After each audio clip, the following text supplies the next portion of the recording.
Hi, this is Kane Hodder, Victor Crowley, Jason from Friday the 13th. You're listening to WithoutYourHead.com. Welcome to the station of decapitation without your head. I'm Nasty Neil, and I'm joined by Antonio Pantoja of One Must Fall. And it's very cool to have him here. It's been in the works for a while, and I'm glad that you're here. Man, thank you so much for having me. This is one of my favorite podcasts ever, so I'm super pumped to be on, man. Awesome. Now I've got added pressure. I don't want to let you down. No, you couldn't do anything to let me down. No way. All right, very cool. It's awesome to have you here. So, first of all, One Must Fall.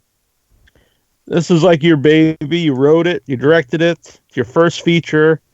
So, where did the idea come from, and when did it first start? Just the idea itself. So that's a great question. So, I had a lot of trouble coming up with an idea or a concept of shoot my first feature, but I didn't want to move forward with anything until I felt like the idea was right. And it was definitely doable for a low budget, So, so first I walked through a place called Paint Factory in Louisville. It's this old abandoned warehouse. It's 80,000 square feet. And it's very spooky as is. So I kind of walked through there with Vince Emmett, who's an amazing composer, the lady named Lindsay Morman, who ended up working on the movie as art direction. And I walked through the whole place, and I just started taking notes on things that I thought were creepy that I could add into elements of the film that were already existing. So after I had all that, huge fan of 80s slashers, not because nostalgia is popular, but because I felt like without technology, that made slashers awesome. They didn't have cell phones to get away or GPS and things like that. So I knew I wanted to do something in that same vein. I walked through this warehouse and I was like, well, how can I do this on a low-ish budget? And, the wardrobe itself is going to be crazy expensive. And I was like, well, what if they all wore the same thing? And what kind of people all wear the same thing? Hazmat suits. Crime scene cleanup crews, and then one thing led to another, and I was thinking, that's a real job that exists, and what if a killer was on the loose in this place, and it's 80,000 square feet, and he wasn't apprehended, and the crime scene cleanup crew came to clean up his mess? Could they survive the night if this guy was running loose in here and he was apprehended, and they were, there was nobody watching over them, for security? Mm-hmm. And I thought, yeah, that definitely could happen. So one thing led to another, and my wife took the kids to Florida for me because I tried everything to shut my my work brain off and get my creative brain working. So, and nothing was working. I went to one of those weightless float centers and floated in salt water, and I did everything, man, and nothing was working. So I just realized that I had to have the house to myself with no kids, and then I could actually get to work and be creative, and it worked. So my wife gave me a week to write the script, and I did. I wrote it in a week and refined it over a year. But yeah, man, that's how it all happened, and that's how it was birthed. Yeah, that's really interesting. That kind of the setting of it inspired, what kind of story it would be. And it's also smart, I think, because I always hear people give advice for your first movie or your short or whatever it is. You should always use, what you have available. Yeah, I agree. And I think necessity inspires creativity. If I had a bunch of money and I was I could do anything in the world, I probably would have sat there that whole week and looked at the cursor on the page just blinking. I probably wouldn't have come up with as much if I felt like I could do anything I want in the whole world. I probably would have started writing a bunch of stuff and never finished it. But yeah, I think that when you have limited resources, it makes you a lot more creative. A friend of mine, Sabrina Scott, just said that last week. We did a little interview, and she said that we did the 48-hour film project together, which is very tough. And we did that together, and she said, it provokes, it enables you to be ingenuity. It enables an ingenuity if you have no money to do anything. And I think that's 100% true. And that was the case with this film. Not that the budget was super low. It was definitely under, $10 million, but but we got it done. Yeah. Even when I interviewed Tom Savini, he said a similar thing. He said not only the most fun, but the most creative for him was, before they really knew how to do specific things, and just coming up with ideas on the fly of how to make something work with, not necessarily a lot of money. Oh, it's amazing. He's behind some of my favorite special effects of all time. Yeah. With Maniac and Friday the 13th, and I mean, just there's a million different things that he's done that I'm a huge fan of. Yeah.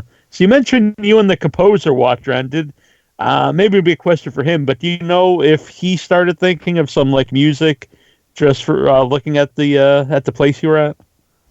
What's funny is that composer Vince Emmett, he does like really high end movies. So like he wasn't doing my movie. I just met him that day.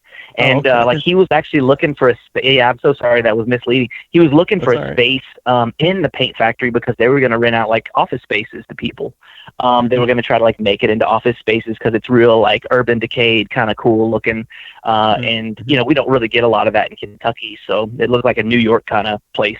So he was looking at a bunch of places in there, that he could potentially rent so that he could do the same thing that I did, like shut his brain off. He's from LA. Shut his brain off, get away from his kids, and start writing and composing and stuff. And we ended up hitting it off really, really well. And I actually spoke to Vince today. He's just a really, really nice guy, but he does some like really big budget movies. He's a huge inspiration. Yeah. Mentioned cell phone, because I always say, I think cell phone movies, cause often like, if they have a phone, this would be on the movie. And then usually if they come up, get rid of sometimes it works and that's great, but often it's like, obviously they're just getting rid of the cell phone so they don't ruin the movie. So movies were much easier, I think, to pull off before the invention of the cell phone. I think so. Like it's great that we have the ability not to be stalked by a psycho killer on the loose and killed because we can just call the police from anywhere. But it kind of ruined for horror fans. That's what we love. We love I think that if the campers in Friday the 13th had cell phones, they probably wouldn't be in any trouble. Right. Yeah. So how did Lloyd Kaufman get involved with his cameo in the movie? So Lloyd has been, and he's been my idol since I've been a little kid, and I'm a huge fan of Troma movies, and I think it takes a very specific type, but I was that type. So like when I was little, I was sort of raised by the television, and I saw Toxic Avenger really early, and then Toxic Crusaders, the cartoon, came out, and it's basically just about like a guy who's ignored, and he's not super cool, he's a nerd, and he becomes a superhero. And that was me, and I think a lot of kids at that time saw themselves in that, and I was always a huge fan of Lloyd because of that, and I reached out to him a few years ago, and he was kind enough to call me, and I couldn't believe that he called me. And, I told him I'm on this mission to make a movie and stuff, and he told me I was so scared. I'm like, this is my first movie, and I'm like, I'm just terrified to do it. And he's like, you're acting like it's this big dragon you gotta slay. And I'm like, well, it is, And he's like, it's just your first feature. And I said, yeah, I know. That's why I'm so scared. And he goes, no. It's not your last feature. It's just your first. You're going to make another one after this. You can't let that first one define you. And then he said, I'll tell you what, you do that movie, I'm going to come and be in it. And, then I had to, because he's like, he's my hero. So, and he did. He kept his word, and he came, and he brought Pat, his wife, who was the commissioner of New York Film Commission for many, many years. And I was just, it was a huge, huge honor, man, because I've just looked up to him so much. And he's seen the movie, and he liked the movie and stuff. And I'm like, this is crazy because this guy's my hero. So, but I think he added so much to the film, because he comes at a point, there's like a threshold in film where the first act is all comedy. And then as soon as you see Lloyd Kaufman on screen, then it kind of turns very serious. The film turns very serious into that. So having him be that threshold is really, really cool. And he's such a huge inspiration to me that that meant the world for him to do that. And he's the truth. He's the guy. He's the real deal. He's genuine. And I've read all his books, seen all his videos, seen tons of Troma movies. But he is what he says he is. Yeah. That's really cool of him, too. He does seem inspirational to a lot of independent filmmakers. Like yourself, you grew up watching his stuff. I grew up watching his stuff, too. And but yet he's always there for people, like if they for cameo or just even calling you up out of the blue. That's pretty, after contact him, that's pretty awesome. I wouldn't think a lot of people would do that. No, and he's mentored me. So for the better part of 3 years now, indirectly, he's done a lot Yeah. for me, just by his book and stuff, but he's actually called me specifically and directly and texted me and just given me opportunities that I would never have. I got to teach one of his make your own damn movie master classes, and I can't even describe like how huge of an honor that is, and we even discussed going on the road together, and like I can't believe that was my reality. I can't believe this is my reality, that I'm on your show right now, that I'm such a huge fan of, that David Hasselhoff just rescheduled for. Like, this is crazy, Yeah, well, thank you. I appreciate that. I'll send you the check after the show. Yeah, right. No. But dude, even like watching your weight loss journey, man, has inspired me to do that myself. So, dude, yeah, man. I mean, like you've lost an enormous amount of weight over the last, I think it was 7 months or something. Yeah, really about 5 months. It was November 27th when I started. So, almost 90 pounds. I'm very happy about it. I'm my doctor. It's so cool to watch that. Yeah, dude. Yeah, so I appreciate that. So you said about maybe going on the road with Lloyd. That sounds awesome. Yeah, we talked about a few dates, and that was back in December, January. But he was going overseas at the time, and I was already booked here to shoot, and I always sign contracts for anything that I have to shoot. So that's what I do for a living, is I just shoot and edit. I'm in tour, so I do commercials and music videos, and I still shoot weddings and stuff because I love it. I love doing that, and they pay great money and stuff still. And so I do that, and then I'll be under a contract 2 years in advance. A lot of times, sometimes 3 years in advance. So I have to make plans really early for anything that I do. And he went to the UK, and then he went to France, and I actually considered going to France with him, but then again, I didn't speak French, and he's going to be teaching that make your own damn movie master class, and he was showing Return to Duke High Volume 2, and I just didn't speak the language, and I thought it would be unfair, and I'd be more of a burden than helping him. So I just didn't go. But I think I'm going to hit the road with him this year still, which, like I said, would be just an enormous honor. Yeah, that's awesome. So you mentioned the turn and the tone in the movie, which I always kind of like that at movies, but it's also hard to pull off because sometimes it can kind of ruin a movie if the tone's off. But then if it works, I think it really adds to movies. So what was the thought process to have, like you said, it's kind of comedic, and then it does become more of a serious horror movie?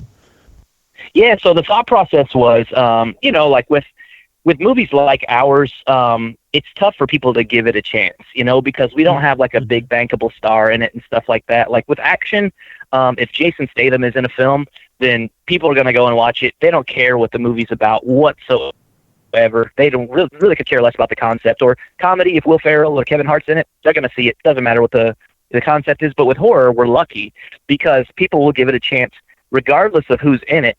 But they'll watch it based on the strength of the concept, and I think that's really special. So with horror, though, I find myself pretty bored in the first act of a lot of American-made horror films, and not to say there's all bad ones out there, but a lot of them, the first act for me is usually a sleeper because they're building the characters and stuff, and I'm not entertained whatsoever. So sometimes it'll take 50 minutes before anything, actually happens in the film, and I hate that, man. So basically, I wanted to approach it in such a way that the audience is at least entertained for the first act, and that we can build the characters through comedy in the first act, and then that way, since it's a lowish budget film, that when the horror happens, then in contrast to the comedy, it looks a lot scarier when, it's like putting a black paper on a big white table. That kind of contrast, I think, makes the horror even scarier. And we didn't skimp on horror or gore or anything like that. In fact, it's a very gruesome film. And Vincent Guastini did the special effects, and he's a legend in this industry, so I was very lucky. I don't even deserve to be mentioned in the same sentence as him, so very lucky to have had him aboard. So how did you go about getting people involved? Who did when you're casting the movie, who do you how do you find them? And people like that doing the special effects, how do you get them involved? So everything is, honestly, it's because everything that I've ever gotten, every opportunity to meet somebody or anything of that nature was just because I treated someone with respect or I was nice to someone. So like Lindsay Moorman connected me with Vincent Guastini, and she's a genius. She's an artistic genius, but she was art director on the film, and she had worked on some big films. So I had the special effects guy who had backed out on me like a week and a half before principal photography. And dude, when that happened, I freaking almost cried, because he's been supposed to be working on this stuff for 10 months, you know, special practical effects and body parts and just everything that we discussed. And I had so many people who dropped out on me already that I was just treading really lightly. I didn't want to ask him for too much or ask him for too many progress photos. And when finally the day that he said he was dropping out, man, I didn't know what to do.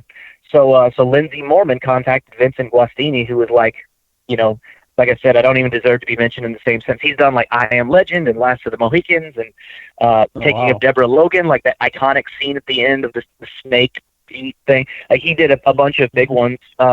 So she contacted him, and he was super cool, and he jumped aboard. And like I said, it all came from just treating someone with respect and being kind to them. And then as far as the casting process, we did a lot of online. So we did all online casting, actually. And we got like a few local people and some major roles, and that but we didn't specifically just search local. We searched like New York, LA, Atlanta, and we had a ton. I mean, like there was, you know, we had it was over 1,000 video auditions for just a few roles. And me and my really close friend John Wells, who's also in the film, we went through every single one. And it was my first time casting, so like I did like 7-minute monologues for every single one, and like and they were all really long, but we watched them all front to back, and there were some really, really, really good people that I'm definitely going to work with in the future. But we picked the best for those specific roles, and not that they were better than everyone else, because there were some people who were very gifted and really amazing, and who've been in stuff that I'll never be able to like do stuff that they've done before. But we just picked the right people for the roles. But yeah, man, it was a really, really tough and long process, and I love like all of it. I love the hard work, man. It was great. Yeah. So what were you looking for specifically for your killer? Like, did you know beforehand like what kind of person you wanted to cast? You know what's funny, man, is when I was in the writing process, when I got to about page 50, so you see the killer doing these heinous acts of violence throughout the film in the first, you know, the first 2 acts even. But when he's finally introduced and I had to put that on paper, like what he looks like, I had struggled with it. I was like, I didn't know if I wanted it to be a mutant, and I didn't know if I wanted him to not say anything. I didn't know how I wanted it, like a masked killer. I didn't know. But then I started thinking of like an origin story of why serial killers do these, you know, heinous acts. And then I started researching. So I immediately like turned the computer, or shut all the, you know, the final draft off. And then I went and I spent like probably like 50 hours researching interviews of like anything that was available on video of serial killers, you know, giving testimony and talking about their process. And I felt like a sick person, man. And I realized that none of them had, the only common denominator was that none of them had an actual motive. So there was no motivation from any of them. So it kind of informed the way that I wrote the killer as just more like a person who was like had a God complex, and he was just like on a power trip, which is what I got from these people. None of them like really sincerely hated humanity or anything of that nature. It was just kind of always in them. And so that's the way that I wrote, you know, an American serial killer. And then when I casted for that, I didn't expect like so many people to send me auditions back with accents, you know, because I didn't write them with an accent. And then I got one from a guy who'd done a bunch of really big stuff and amazing television shows, Barry Piacente, and it blew me away, man. And I knew right then and there. We even got stuff from like people who were in big movies, like, you know, Ant-Man and like Bone Tomahawk and stuff like that. Better Call Saul, and like, yeah, it was really crazy, man. And I won't mention their names or anything because they were amazing.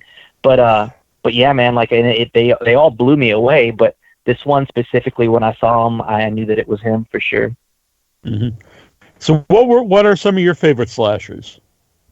Oh my God, I have so many, man. So from the 80s, man, like I think that's such a defining era, and for the genre. I mean, late 70s also, but of course, you know, like Halloween and and all those like Black Christmas and stuff. But I think in the '80s, man, like Evil Dead. And I don't even know if I'd consider Evil Dead a slasher, but Evil Dead has to be up there because of the gore and the Nightmare on Elm Street and all the Friday the 13th. The whole saga is completely amazing. But, I mean, that whole era has so many good movies in it that it's just tough to say, you know.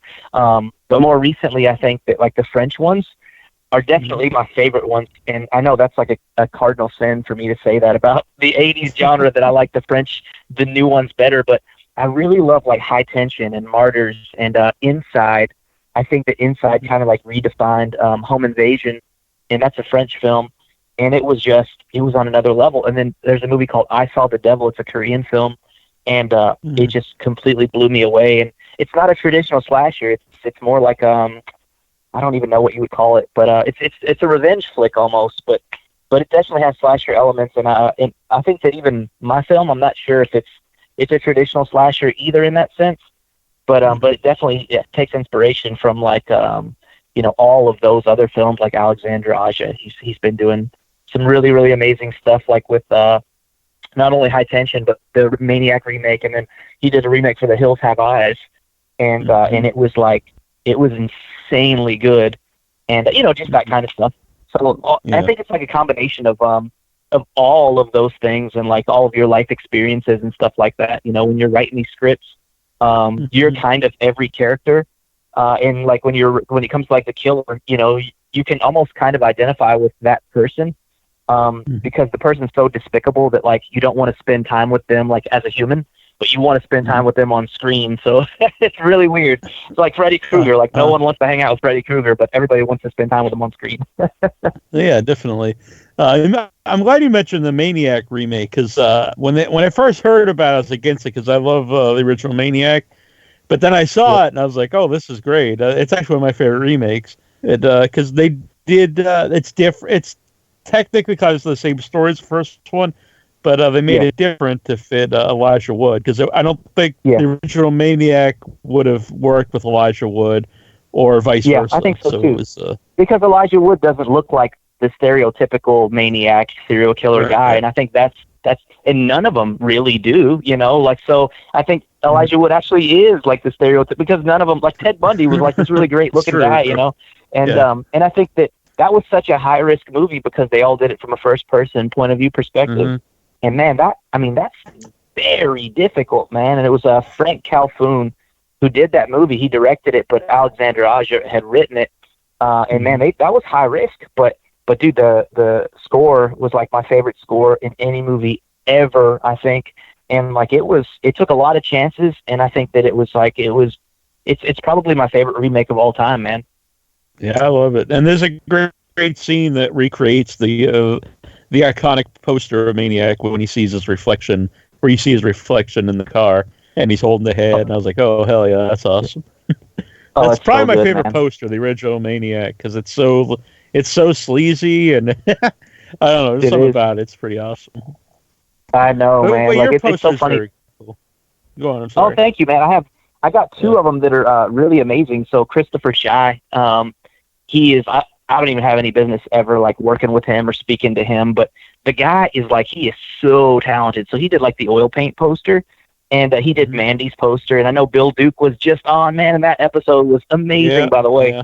But awesome. God, I've been talking about that Bill Duke episode because he shares so many like nuggets of Predator, and like Jean-Claude Van Damme playing the original Predator, and they fired him and all this. It's like crazy stuff, but that episode was so cool.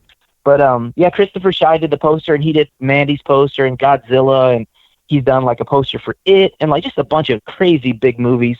And like I said, I have no business even speaking to the guy, but he was so kind, and he watched the movie a bunch of times, and he gave me a bunch of advice, and we're going to be working on the next one together, which will be really cool. But he was great. And then I got Nathan Thomas Milliner, who's like a icon in the horror industry, to do a poster, and he did like Sleepaway Camp and Halloween and Halloween 2 and Halloween 3, and like a bunch of them, like Dawn of the Dead, a bunch of amazing posters. And like I said, I have no business working with these people, and just very thankful that they would even like give me the opportunity to. I mean, like, this is crazy. I can't even believe that I bet like that's past tense, that this isn't something that I'm dreaming of, that's actually already happened. I can't believe that's my reality. Now, I gotta mention this because the headless critic of Without Your Head, my friend Jason Mitten, he's based out of Kentucky, and he said he's been to two places that one must fall at cater: Max Dough House and the Rec Bar. He says yeah, they're that's two right, the man. best. He said they're two of the best in Louisville, but wants to know some other places around the area in Louisville or Kentucky or Indiana that you would recommend. Oh man, there's so many. So I think that Louisville has the most restaurants per capita of any place in the country, is what I'm told. So we have like, I think it's something like 1,700 restaurants. Maybe that number could be fabricated. A friend of mine works for like the Food and Dining magazine, and she said it's like it's an astronomical number, Jessica Mathis. But who also just got her screenplay into the Sundance Institution. So congratulations, Jessica. Yeah, super cool. But as far as restaurants, man, oh my God, there's so many. If you like tacos, there is Taco Luchador is freaking crazy. A good friend of mine named Charlie Neal just opened up a taco place that apparently is better than Taco Luchador. So I'll have to send you that over email. I think it's called the Kentucky Taco Company, I want to say. And then, let's see, Bardstown Road back here, it's like a block from my house. There's like literally like 1,000 restaurants on it. So like there's so many good ones. It's tough to say, man. Ramsey's is really, really good. The Bristol is awesome, but I think that might even be a franchise. But man, Louisville has really great restaurants, man. Guacamole, mojitos, Havana Rumba for Cuban. I have people who like come here, to visit, and it's just Kentucky, like we're just hillbillies, man. And they come from all over the world. Like we have people from Italy here, and a lot of people from California, and they're always like, "Man, your food game is great here. Like the sushi, the Cuban, like anything, man. They rave about the food here, man." And it's true. We're very spoiled here in Louisville with the food. Mm-hmm. So I was in Kentucky a couple of years ago.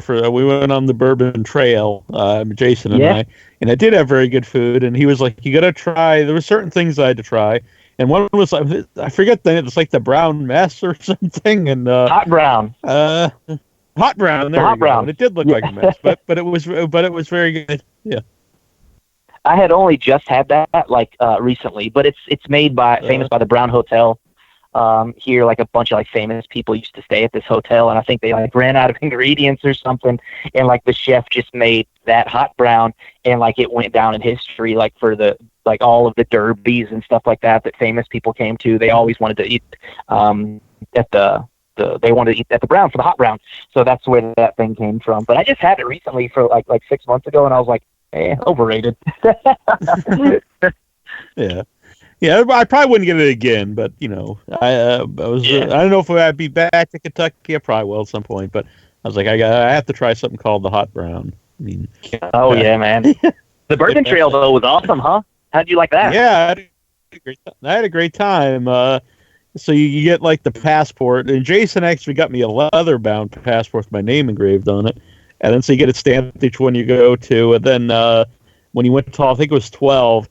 Then you got a T-shirt that said it said the year, and I completed the Bourbon Trail, but yeah, it was pretty awesome. Pretty awesome. I'm a fan of bourbon. Dude, that is a good time. Me too, man. I'm a massive. That's all I drink anymore, man. I love Evan Williams Honey, and I don't know if you've had this before, but it is off the charts, man. It's a very sweet bourbon, and man, it's cheap. It's like you can get it. I think you get it here for like $11. I don't know how much it is everywhere else.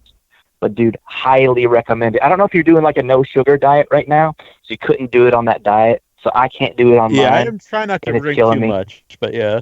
Yeah. I remember we actually had one. I don't think it was Evan Williams, but it was a honey, and I don't think ghost pepper. It was a honey and some kind of hot pepper. I forget where it was from, but it was awesome too because it had the sweetness from the honey and then just a kick of the heat, and it was a really good combination. You could just drink it straight. Oh, I love it, man. Dude, I love bourbon. So I just did the first bourbon tour I've ever done. My friends from Italy came for the world premiere of the movie, and we did like a bourbon tour at Evan Williams. Dude, it was awesome, man. Like it's crazy, like what goes into making that stuff and like how much flavor comes from the wood. It's beautiful, like to hear it and see it in like all of the different types. And some of the bottles are like, dude, like $2,000 and stuff that they were like letting us try. It was crazy. It was really cool. Yeah, is that? I think that was the Evan Williams one where they bring it down to the old speakeasy. Yeah, dude, that was it, man. Yeah. That's what we went to. Yeah, and then they give you a little, not quite, but it was like a, I don't know, 50-year-old bourbon or something. That was the one that was like really pricey, but it was awesome to have just a little taste of it. Dude, what's funny, man, is like buy a bottle. I realized. Oh, sorry about that. I realized right then and there that like, just like a shot of bourbon makes me feel like 1,000 times better. Uh-huh. So how about Kataki itself for movie makers? Because I know like the Volumes of Blood guys, they make stuff there. Are there a lot of independent horror movie makers in the area? Yeah, dude, very talented guys. So the Volumes of Blood guys, PJ Starks and those guys, and just super talented, like super ambitious, super talented. There's Ken Daniels is working on a bunch of really cool stuff around here. He puts on the big like Fandom Fest, which is a massive festival. He also does the Fright Night Film Festival. And then the Thoughtfly guys are doing some really, really cool stuff, and they helped me dramatically on my movie too. But Brian Cunningham just put out a film called Wretch, and I believe that Jason also checked out Wretch. I'm pretty sure. But the movie is freaking awesome, man. Honestly, like if it would have came out before Blair Witch, like no one would ever talk about Blair. They'd only talk about Wretch. And just from a timing perspective, but dude, Wretch is so good, man. And he just put that out, and like it's crazy because we're all putting stuff out, and they're working on Volumes of Blood 3. So man, honestly, dude, there's a lot of really good filmmakers here, and you would never think that, But I'm on the film commission here, so I get to see like the movies that come in and what they do here, and the spend and stuff like that, and what it does from an economic perspective here. And Kentucky's doing really, really good, man. Like you'd be surprised. But we've had a lot of films in production, not a ton of local films, but we're definitely doing some. And I know that a bunch of others are coming here too, like other local filmmakers are doing features as well. And most of them are in the horror genre. Dude, horror's huge here, man. We love horror. So I think Kentucky is very supportive, man, of the arts. And it's really beautiful because I'm a member of like 1,000 groups on Facebook where it's like a coalition of Los Angeles filmmakers or something like that. And I started one here about 10 years ago for Kentucky. It's called a Louisville Film Collective. And at first I just had like 20 members, like just 20 filmmakers that I knew personally that I was like, hey guys, here's a list of my gear. If you need to borrow anything, you're more than welcome to. And people started coming into the group, and I was like, yo man, if y'all need, I'm booked on this day for work, but if you guys need this job, I'm going to pump it back through the pipeline, and then more and more, started coming, and it created this culture where we all start helping each other. And now we have like 800 members in the group, and I just kind of like shut off like the you can't request to be in the group anymore because I'm like, dude, this is too big, now. Uh-huh. So it's doing really, really well, man. And we're really close knit, and we help each other a lot. And I haven't seen that level of support anywhere else. And I've searched far and wide, man, but I haven't seen it like it is here. And it's really secret. Mm-hmm. Like it's like no one who's not from the area like isn't in the group. But I want to put you in the group so you can see. But it's super cool, man. And I think it just created this culture where like people just share and they help each other. And you post about like a location that's needed, somebody's going to help you. You post about gear that's needed in a pinch, somebody's going to help. If you got work that you're going to put out there, somebody's going to take it. That kind of stuff. So it's really, really cool, man. Yeah, I'd love to see that kind of thing because just over the last few years, I've been going more to like local film fests in Boston and meeting like a lot of the local filmmakers. And I'd love to see the community element of people like helping each other out. Almost everybody I know, like, they might make their own movies, but then they'll be like a camera, crew on this other guy's movie or might act in this other person's movie. And when I was at Boston Underground Film Festival a couple weeks ago, like everyone was really happy that like a couple people were doing really good and had like a big movie coming out. And it's just, it's really nice to see. And it's nice to see everyone helping each other. Oh man, I think so too, dude. I really regret not entering Boston Underground. Because dude, like, so basically I was going to enter late. And like One Must Fall wasn't finished until like not long ago, really. And like the copy that I sent to Jason meant like wasn't even like close to finish. And it was cool. He was cool enough to like still like overlook things that weren't done. Now it's like pretty much done. But yeah, dude, like I sent that over and I didn't submit to them because it wasn't like near completion yet, and I just regret it, man, because that's a great festival. Yeah, it's a really good time. I just started doing festivals last year, and I did a bunch of them, and I'm gonna do a bunch this year because it's just a great experience. All around, like it's cool because you can meet all the people who make the movies, and they're all, super cool to hang out with, after the movie. And it's cool to see the movies before, like a lot of movies I saw last year. Now, they're popping up on Shudder, and I was like, oh, I saw that, like a year ago. So it's just a really good experience. Oh, same. I've seen some crazy good movies on the festival circuit, and like met some. I think the really cool part about it, man, is like meeting the people. So like the relationships that you build, like in those festivals. And I've only done a few of them now, but like it's. The awards and like the audiences aren't even as important as the relationships. Like the crowds and stuff are cool to come to watch your film and everything. It's awesome because you get like instant feedback and stuff. But like meeting the people and developing the relationships, I could tell you now that like I've met people who I'll be friends with, like that I've developed relationships with that I'll have for the rest of my life already.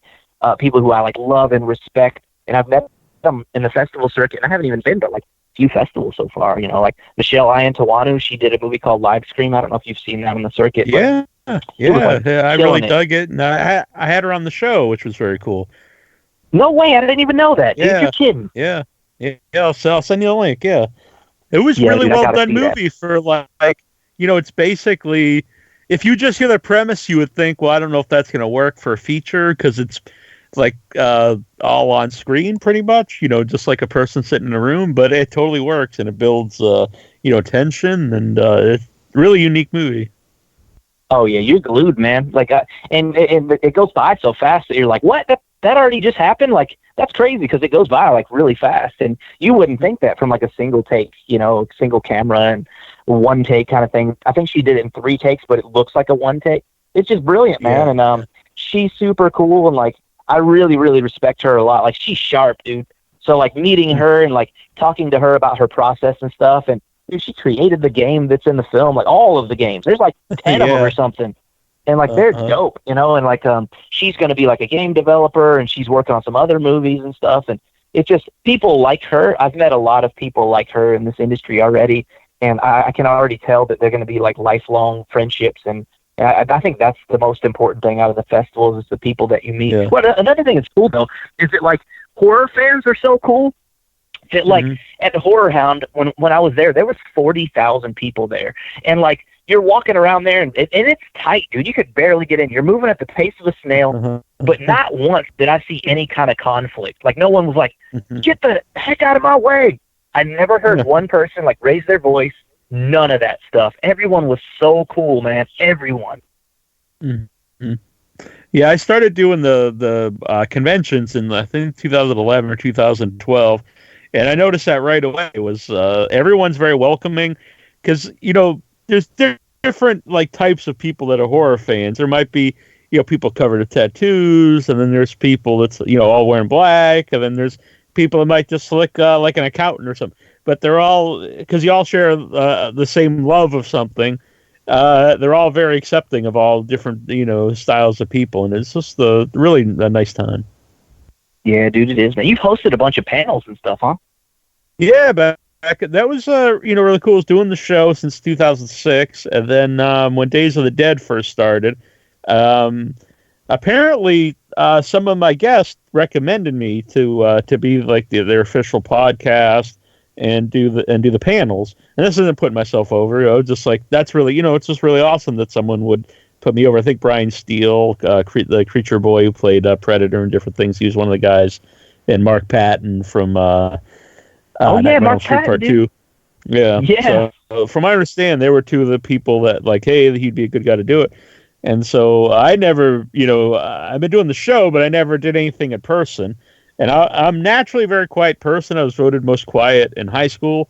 So, like, to do a panel, I was like, oh, I don't know. But I was like, yeah, that'd be awesome. So, and everyone, again, like, was very welcoming. And It was a great time. I haven't done any for a little while, but I did a lot of them that were.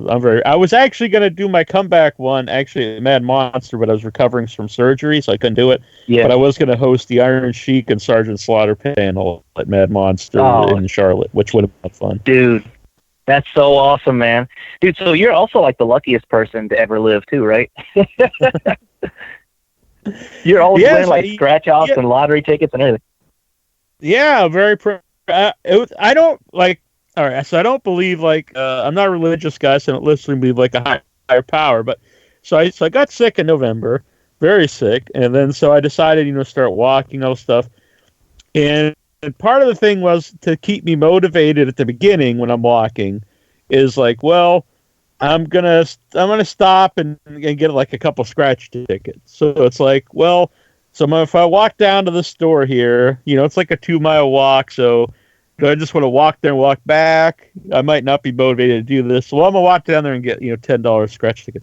So all through December, I won like hundreds of dollars every week. I won 2 $500 tickets. I won $2,000 tickets. And part of me was like, this is like a sign to keep doing this because, somehow I'm winning all this money. And so, I don't know if there's something to that, but it did keep me motivated, and now the motivation's just to do it. But it came at a perfect time, So, well, I just saw you like yesterday. You were at like a casino or something, and you had like an astronomical amount of money to get in.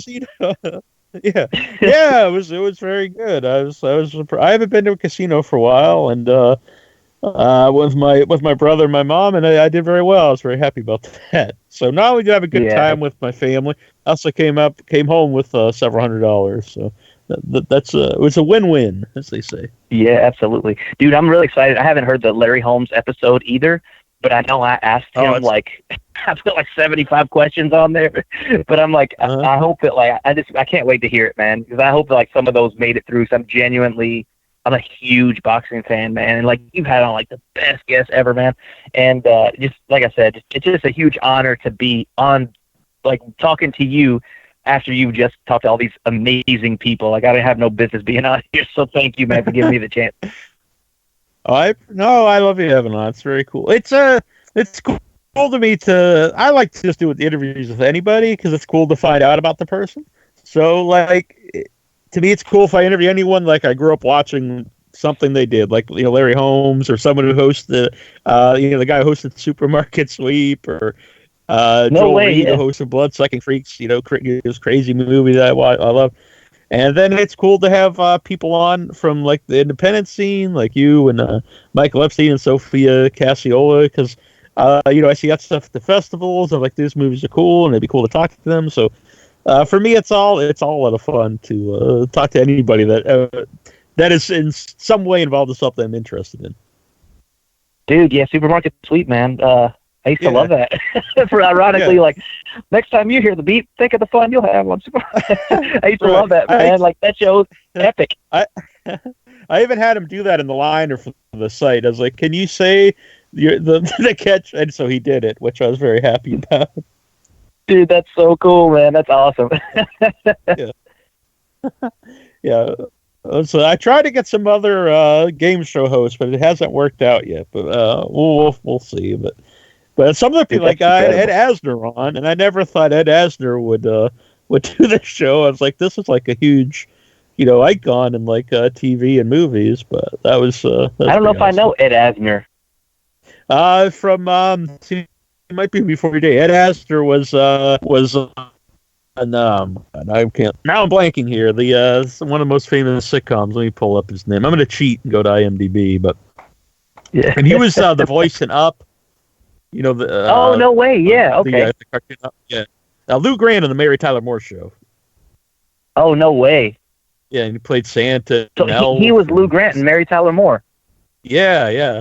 No way! He's old then, dude. Yeah, right. Yeah, I think part of it because he lost his hair young, so he probably looked a little older then. But yeah, you know what's funny, man?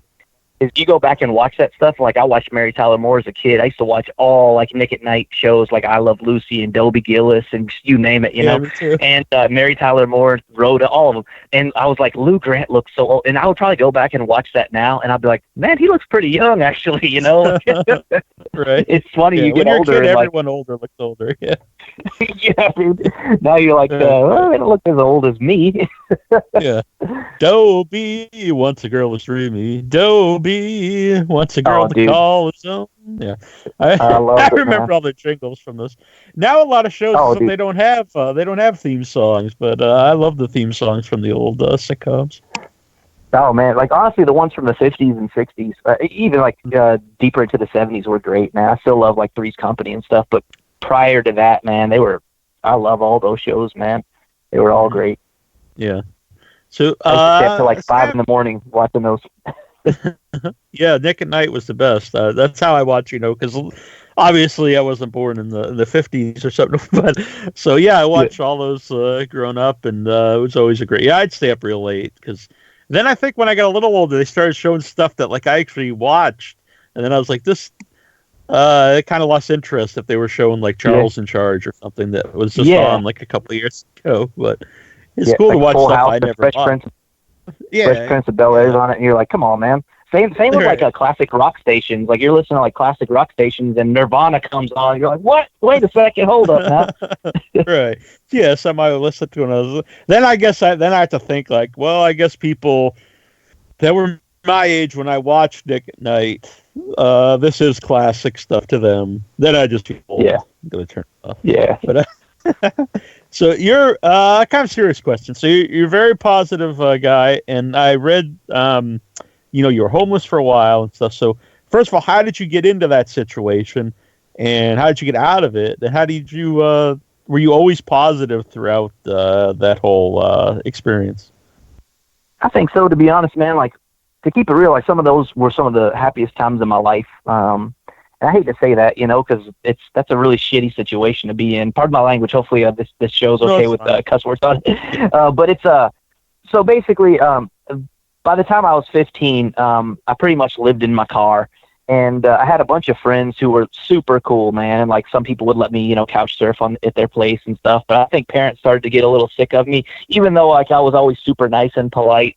They're just kind of like, Antonio's like, I'm waking up for work, and Antonio's like freaking on the couch or on the floor or something. Can you fix that situation? And so I started staying in my car, and I delivered for this bagel place, and I pretty much lived in it, man. So like, I would take showers at friends' house and stuff if I needed to. And but the way that I got into this situation was that I came from somewhat of a broken home. So, and I don't want to like say anything about my parents or my mother or anything like that. My dad was a laborer. He came from Peru, and he worked as a laborer his whole life until pretty much the day that he died, sadly. And basically, like, he just worked all day, man. Like, before I got up in the morning for school, he was gone when I was little, and by the time I like went to sleep, he came home after that. So he was home. He was never home whenever he worked. So basically, I was left with my mother, and I was kind of like raised by the television. And like, I don't want to say anything negative about her or anything of that nature on the show or in general, but I found myself in a situation where I was no longer living there, and it was not by choice. But so I stayed in my car, and nobody really worried about me. You know what I'm saying? And that was fine. And I worked and stuff like that. And then I worked my way into my own apartment. Friend of mine, like, he was a little bit older than us. Josh Torping, thank you so much for letting me couch surf. But he let me stay there, and then we split rent until I could afford my own place. But the place was so small, and I was living in my car for probably close to a year, maybe longer. But the place was so small that you couldn't even like open the refrigerator fully in the kitchen, or like open the stove fully, because like it would just hit like the other side of like the counter, because it was so tiny. The space was so small. But yeah, man, so I kind of like lived that lifestyle, but I wasn't, it never bothered me. I wasn't super concerned with it. And I thought that, if this is the worst that things get, man, this is nothing. I can handle this. This is nothing to me, And I remember that I had like a leak in my car, and when it rained, I had to find like something, like if I was to sleep in my car, I'd have to go underneath something so that I didn't get rained on. And I remember this one particular case, it had rained on me and everything. And like after the rain had cleared, I was like in this horrible mood. There were kids who were like walking behind my car who were like on their way to a party or something. And they were about my age, and they were dressed like beautifully, like they were all dressed up, had their hair done up and everything, like boys and girls, 15 years old, 16 maybe. And I was in my car, and I was trying to crash and go to sleep so I could go to work the next day at Dewey's Bagel. That was the place I was working at. And I don't even think they knew I was 15 years old driving a car illegally. But and I was delivering for them too. But basically, I was in the car, and these kids are, I heard them, like goofing off and stuff behind my car whenever they were on their way to like a party or something. And I thought, man, how different are our lives, where like they're worried about, like going to a party and stuff, and what they'll eat tomorrow, and I'm worried, like, will I eat tomorrow at all, kind of deal. And that's how the struggle was then. And it really was, man. It was and I don't think it was even like a low point, to keep it real. I don't think it was like a low point in my life. It's something that I value so much, that I'm so thankful that happened to me. And I'd stayed in even worse places than my car, and I would like have preferred my car sometimes because I stayed in such shitty places. But yeah, man, I think it was all worth it. And like when you're going through something like that you're just like, it really sucks, man. It sucks to not have the comfort of like going into the bathroom and like, washing your hair or something like that, or doing your hair up so you can go out that night or something like that. But man, it really, really wasn't that bad, man. I was always thinking like, if this is the bottom of the barrel, this is nothing to me. Like ain't even that bad. And I think that like anybody who was in my same position, they would probably attest to the same thing. They would probably say that the reason that they can stay in that situation for so long is because it isn't that bad. And there's people who like live outside this country who go through way worse stuff than that, man, and they make it. And it's not, man. It seems like when we talk about it so casually that it's horrible that I had gone through that, but I think that the friends that I had kept around me and stuff like that, I was destined for failure, man. Like a lot of those people, and God bless them, man. And God bless their soul too. A lot of them people. I know this sounds cliche, man, but a lot of those friends are in prison serving life sentences, or they're dead now, man. And I'm just lucky that I wasn't one of them. But I just kind of always felt a little bit different, man. I had a little bit of ambition, and I think that's all you need in life. We have a caller here on the line, and I'm going to ask some more stuff about those lines. But let's see. 407 area code. Who are you? Where are you calling from? Hi, Antonio. It's Taylor. How are you? Oh, what up, Taylor? Oh, better than I deserve. I know. Well, I actually have a question for you, but I wanted to, on your Facebook page, Josh Stifler, I guess, had a question. He wasn't sure where to post it. I wanted you to answer this question because it's amazing. And he said, my question is, now that you've seen the movie with a few audiences, are there any moments that got a reaction you didn't expect? I want you to answer that question because because it is a great question.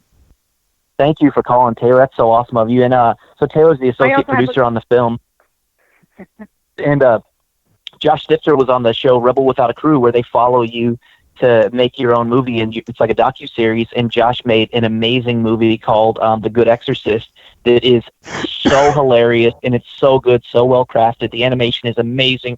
But Josh Stifter is somebody I was going to tell you about anyways, Neil. The guy, he's just on another level. He's a really, really, really good director, writer. He shoots, he edits, does animation, he does everything. But anyhow, to the question, there was so many moments in the movie that I didn't fully expect to hit as well as it did. Like especially like the humor, because I'm not particularly like a comedian or anything like that. So like a lot of the humor, like my brother Todd is in it. He's been like one of my best friends. Well, my best friend since I've been like a really little kid.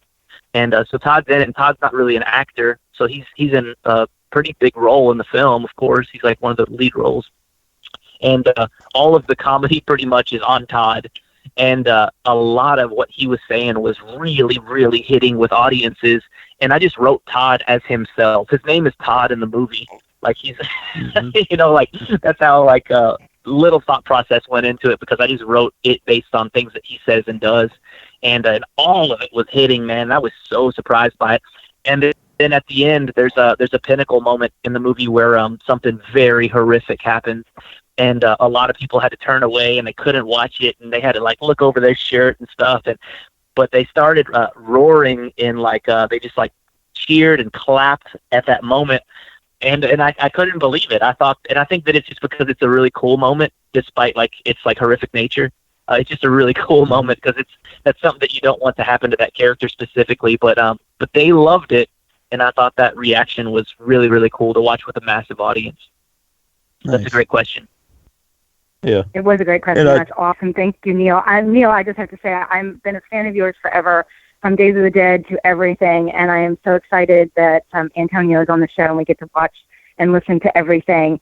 And when you guys get to the new movie, because I have so many questions, but Antonio, I absolutely want to know, are you going to continue to always do horror?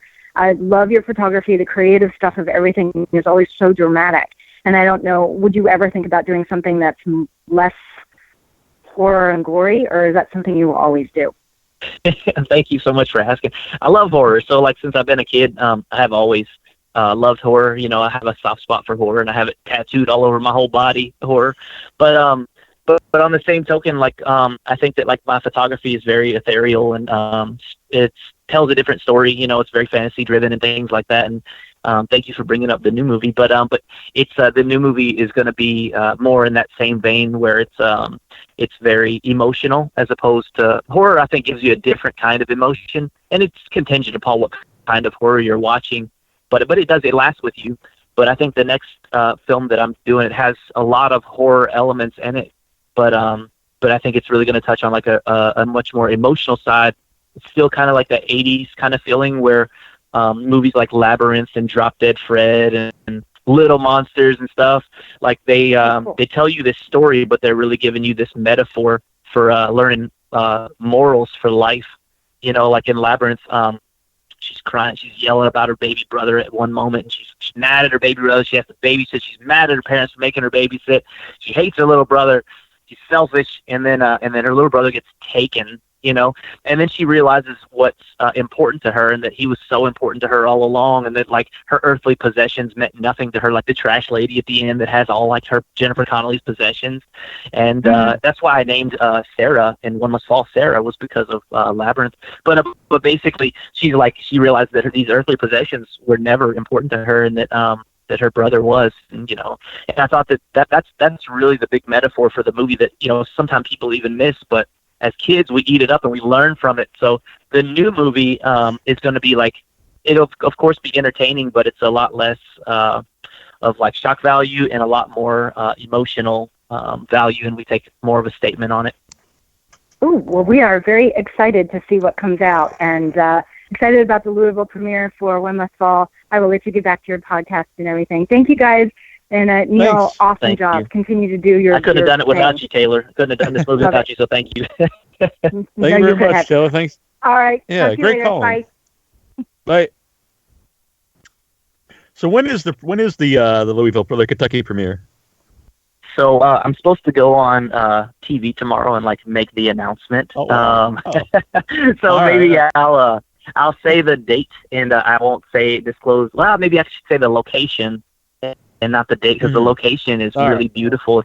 It's the most beautiful place that we have in Louisville. It looks like I don't know, like the Venetian or something. It's really gorgeous. But it's going to be at the Palace.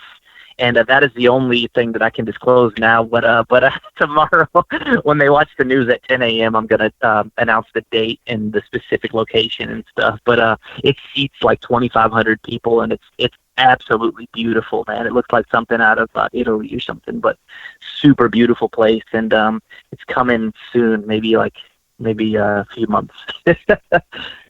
Nice. So what was the experience like when you first saw your own movie, One Must Fall, with an audience?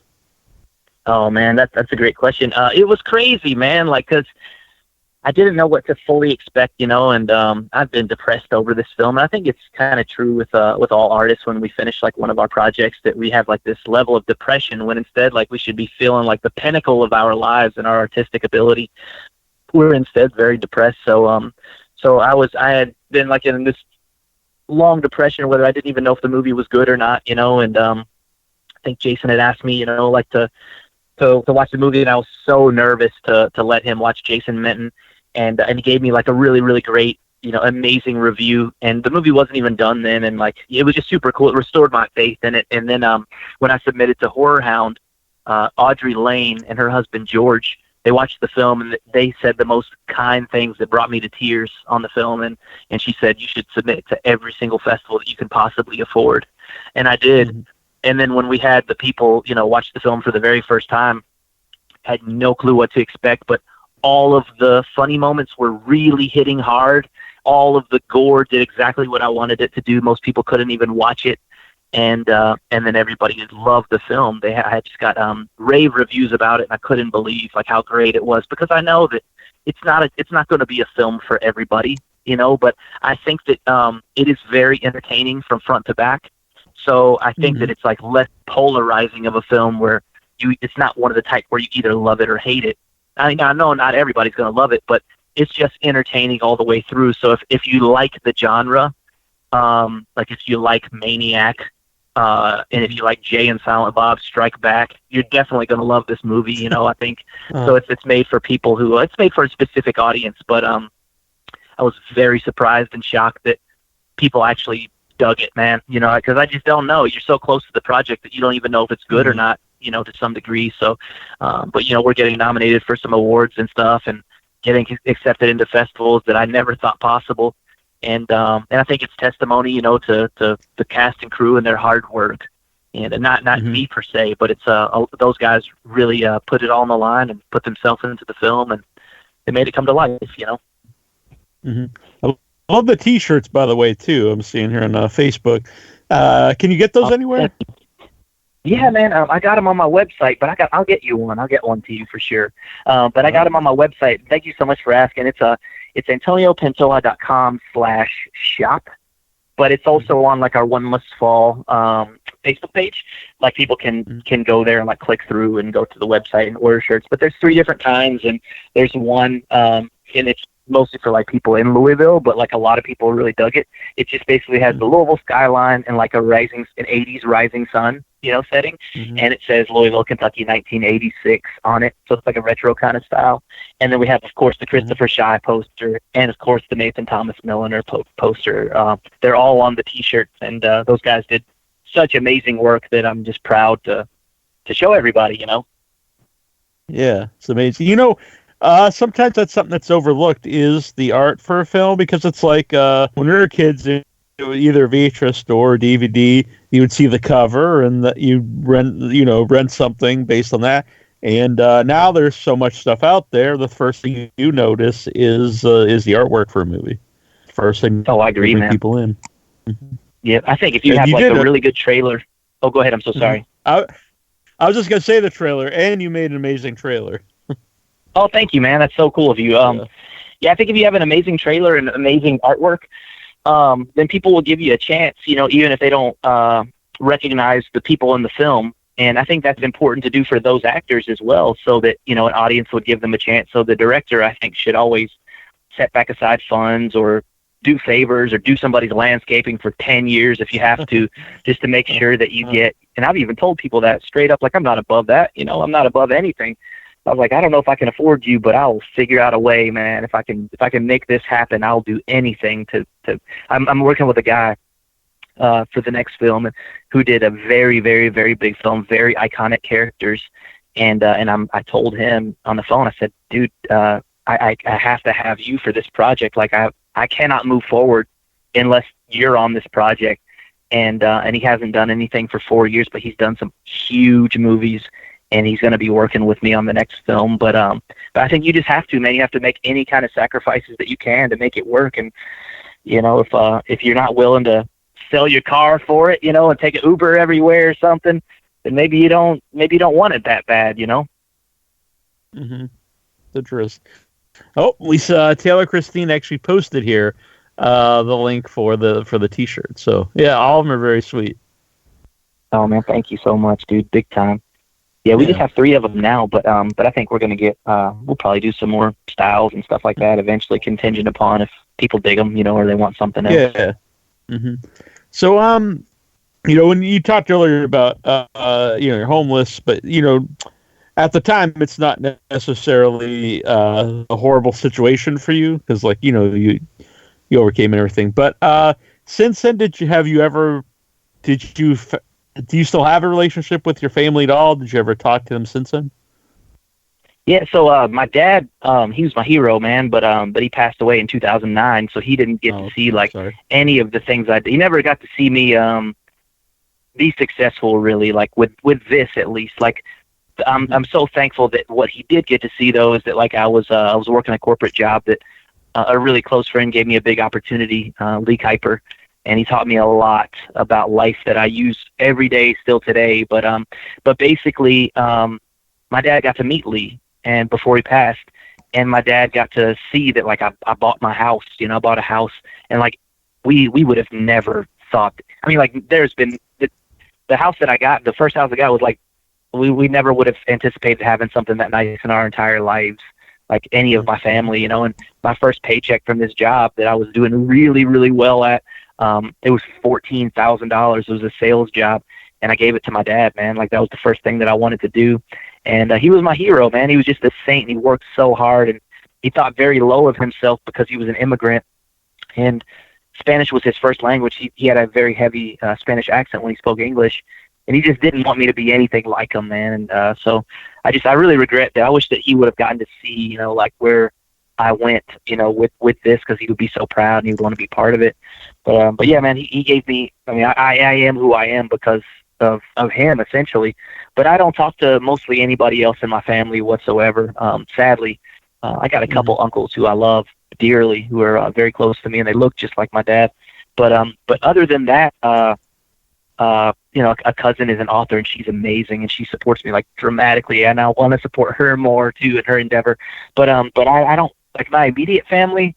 No, man. Sadly, I wish, but I wish I had that, and I'm very envious when I see people who have that, because I appreciate that and I value it more than anything. But I'm lucky, man. My friends are my family, and I'm very protective over my friends, and they're protective over me as well.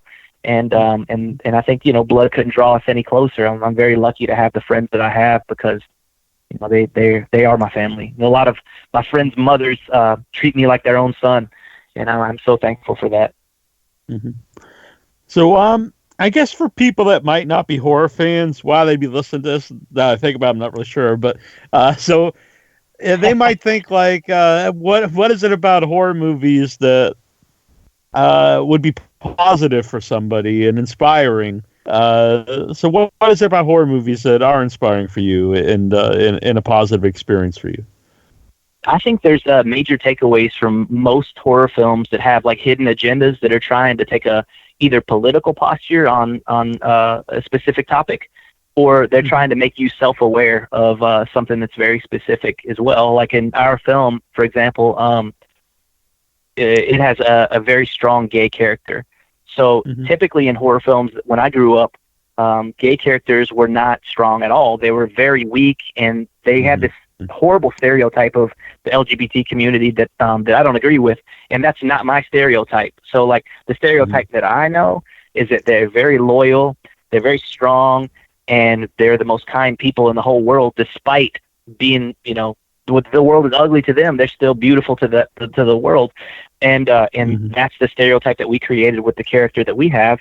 And then same with the black character that you see typically in horror films that I don't know, man, they have a horrible stereotype, especially from the 80s, and that's not the stereotype that I know at all, not whatsoever. So it's different in our film, and I think you can take a good political posture on that and break those stereotypes.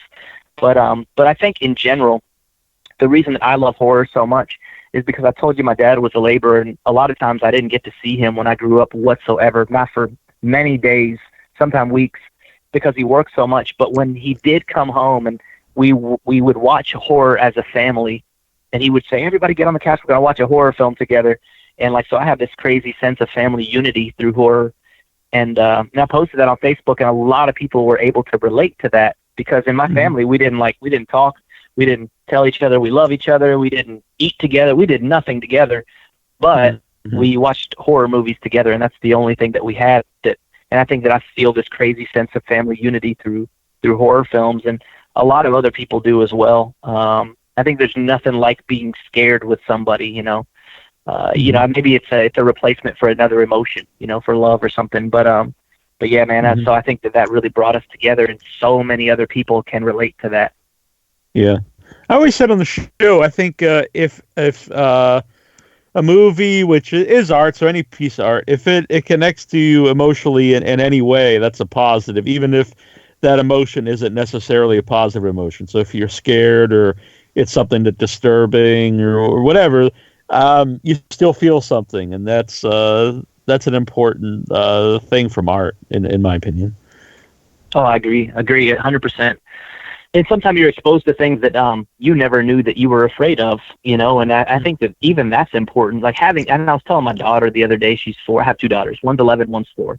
My 4-year-old Echo, she was so scared to be in her room. You know, she's never seen anything scary before, but she was scared, and I was telling her why fear is actually important, and why you have fear, you know, and why you should go into certain situations and be afraid, because that's a good thing that you're afraid, you know.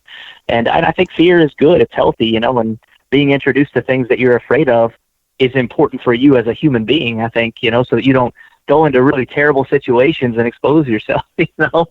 Right. So what were the movies that you watched like early on that made you decide like this is something I'd like to do? Oh man, so first it's The Exorcist, and I saw that movie when I was really, really, really young. This is in my movie. I talk about this, but basically my cousin Tracy showed me that movie when I was 4 years old, and she probably did it like to just be evil, to be honest with you, and it scared me so bad that I slept in my parents' bed until I was 12.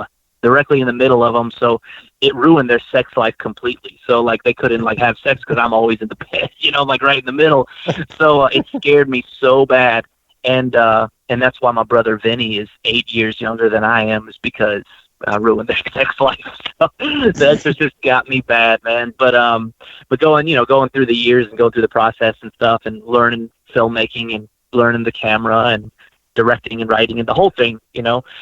I think it was. I didn't get into it till I was much later in life. So it was the French films that really, really got a hold of me, man, and pretty much changed my life. And I think it was 2003 when High Tension came out, and I had never seen anything like that in my entire life. And I heard an interview with Alexander Aja. He's the director and writer of the film.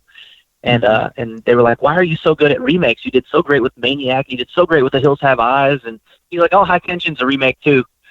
And they're like, "No, it's not. Remake of what?" And he's like, "Yeah, it's a remake." He's like, "It's a remake of everything that I've experienced in my entire life. All of the films that I've seen in my entire life, they're all in that film." He's like, "You probably just didn't notice." And a lot of people are like, "Antonio, that's crazy that you wrote that script in a week. I can't believe you wrote One Must Fall in a week." And I'm like, "No, I wrote it for my whole life. I typed it in a week." You know, like all of my life is in there. Like that story I told you about in The Exorcist scared me so bad. That's in the movie, you know, like, so all that stuff I think is part of like everything that you've experienced in your life is regurgitated through this movie. But the next film I think is going to be a lot more personal to me, and like, you know, the why that I became homeless and stuff, and maybe like some very personal stuff and disturbing things that have happened to me in my life are in that film, the new one that I'm writing now, but it's almost finished. Yeah. So when you had the movie finished, and you started going to the festival, so your first idea was to send it to festivals? Yeah, I wanted to go through the festival circuit because I've been listening to, there's a podcast called Indie Film Hustle, and a guy named Alex Ferrari hosts that podcast. He's amazing.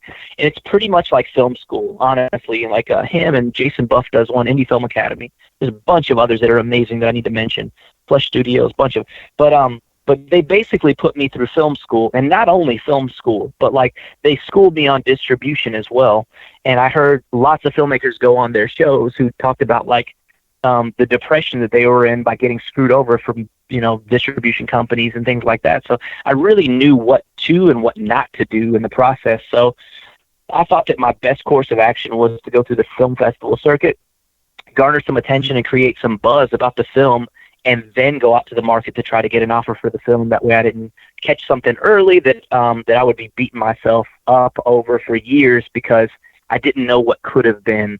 But going through the festival circuit, I know what it's capable of, and I'm really early in right now. You know, I'm very early in the festival circuit. We have like 37 laurels, I think, right now, which is, I'm very proud of that. But we're not even like, you know, we're not even 10% of the way through our festival run. So I think that once we get through the festival circuit, we've kind of exhausted that resource. I think we're going to get a much better offer on that down the road. And I think that's just, you know, part of what I learned working for Lee Kuiper and developing a business strategy. Being effective, you know, as soon as you hit the ground is being, you know, productive as soon as, you know, you get out into the market. And I think that was through him, learning that through him. But yeah, man, I think that you have to have some sort of business model, because even, you know, we don't like to admit that it's a business making a movie, but there's a business aspect into it, because if you want to continue to do this as a career or make another movie, you have to sell your movie, you know, you have to sell it. So if you don't know what you're doing and you end up owing a distribution company, you know, $200,000 on your movie, you're probably never gonna make another movie again. You know, you're not even gonna own this movie anymore. You're not gonna come out of the red. So I think this is the best course of action, is to go through the entire festival circuit, do the festival run, develop as many relationships as I can along the way, and then people can see what the movie is worth, you know, as opposed to buying it straight out of the gate and a couple people have opinions on it and they give me a low offer, you know. Mm-hmm. So did you go to film school, or was your film school watching like the Lloyd Kaufman stuff and some of these podcasts? And was that your film school? But yeah, that's a great point. That was my film school. So I read Lloyd Kaufman's book, it's Make Your Own Damn Movie, and he's got a whole series, and direct your own, produce your own damn movie and all that. And then and of course, like, your podcast has been huge for me. There's been a lot of other podcasts that I've listened to that I mentioned, and the Robert Rodriguez book, it just made everything seem possible. It's Rebel Without a Crew, and I was almost on that show, so close. I was the top 7 out of top 7, and they had 5 go on the show, but just because of like a schedule conflict, I couldn't sign the contract, and I almost did One Must Fall on that show. And then me and Josh Stifter would have been brothers then, but no, I didn't go on the show. I couldn't sign the contract because of schedule conflict, because like I said, I make my contracts 2 to 3 years in advance, and I can't back out on it. You know, it's my reputation. There's just no way I could ever do that. But so that's my word, you know. So I can't do it. But I thought that I was depressed after I didn't go on the show also. But yeah, his book, Rebel Without a Crew, made it all seem possible, because Robert Rodriguez is an auteur, so which means he writes, shoots, edits, VFX. He does everything himself, includes scoring his own films. And a lot of people don't know that he shot From Dusk Till Dawn. He shot the whole thing. He edited and scored the whole movie. Like, that's pretty incredible. So, you know, reading that book, it really gave me a lot of inspiration to move forward. Yeah, that's a great example of a movie that changes genre, you know, in the middle of the movie, and it totally works. Oh, yeah. Oh, it's a masterpiece. I think that's I get sad when I don't see that mentioned on like top 20 lists, you know, of like best or favorite horror films of all. It's so good, man. It's a masterpiece in my opinion, and Tom Savini's acting in it, man. Like, you don't get that out of nowhere, you know. So it's just Sex Machine is his name in it, but it's just so cool, man. But yeah, I mean, he's a huge inspiration, man. And Josh Stifter, a friend of mine, he's personal friends with Robert Rodriguez, and he works on a lot of Robert Rodriguez's, you know, projects and stuff. And he told me that he talked about he sent a screener of One Must Fall to Robert Rodriguez, and I was just very grateful. Josh Stifter's a great guy, man. He's the greatest guy. Oh, that's pretty awesome. Yeah. So did you do your own editing? Yeah, so I edited the first round, like the rough draft. So I got everything I wanted. I picked all the best shots and stuff like that. And then a friend who runs like a big studio here called Thoughtfly. They do like really high end commercials, and he's done a bunch of really amazing movies. He was like, "Yo, man, if you're down, I would like to take a crack at editing the movie." And so I gave him what I had, and he made it 1,000 times better, man. He really, really did. Because like my cut was like an hour and 47 minutes. and that was before I shot like 40 more hours of footage. and Matt trimmed it down to like an hour 24, and he cut out all the fat. And man, it's a really tight. It's very tight now. And I think Jason Minton probably saw the version of mine that was like not as good as Matt's version, and Matt cut it, and it's smooth. It's very good now. Mm-hmm. So I know you did some shorts before doing the feature, and it's always interesting because I know some people who I always wonder why people make shorts. Like, is it just to have fun and make something, or so? What was your motivation when you were making? Was it to show other people what you can do and also get some practice into creating something before you went on to do a feature? I think so, man. I think a lot of people create shorts just because they're passionate about it. So what I don't understand is when people, they're not making a proof of concept, but they're spending like $200,000 on a short. That's what I don't understand. But all the ones that we've done are like done for free, or like, I love to compete. So like the festival circuit's like perfect for me because I love to compete. Like, I don't always win. I lose a lot, but I learn like a lot from my losses. So basically, like, I love competing. So we competed in the 48-hour film project numerous times, and then I have a lot of shorts from that. And it was just like getting my friends together and stuff. And my friends are like ultra talented. Like, I have no business even knowing them, but I met them through this industry, and like it's crazy that like I could pick up the phone and call John Wells, who's like, he's an amazing actor, and like he's my friend, and I can't believe that because like I've always looked up to and idolized this guy, and I can't believe it's my reality that I can call him sometime if I want. But he's been in a bunch of my short films and stuff, and of course my brother Todd. He's not my real brother, but I grew up with him, and I put him in everything. So I've killed him in like 17 things or something. I don't know. I'm going to make a reel. He probably won't hear this podcast, but I'm going to make a reel of Todd dying and like all of Todd's deaths and put it together and send it to him. But yeah, man, so I've done a whole bunch of those and just for fun, and basically for competition and stuff.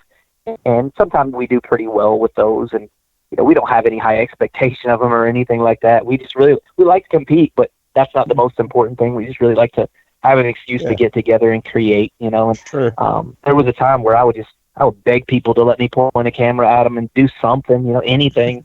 And a bunch of my friends, Autumn Cleveland, let me do a documentary on her when she was on her bodybuilding journey. She still is, and she's a pro now. But yeah, I got to do like a couple of bodybuilding documentaries and all kinds of crazy cool stuff, man. And I was just begging people to let me at it. People who had like cool stories and stuff. And that's where all the shorts came from, and documentaries and all that I did early on. Can you view any of those? Are they online somewhere?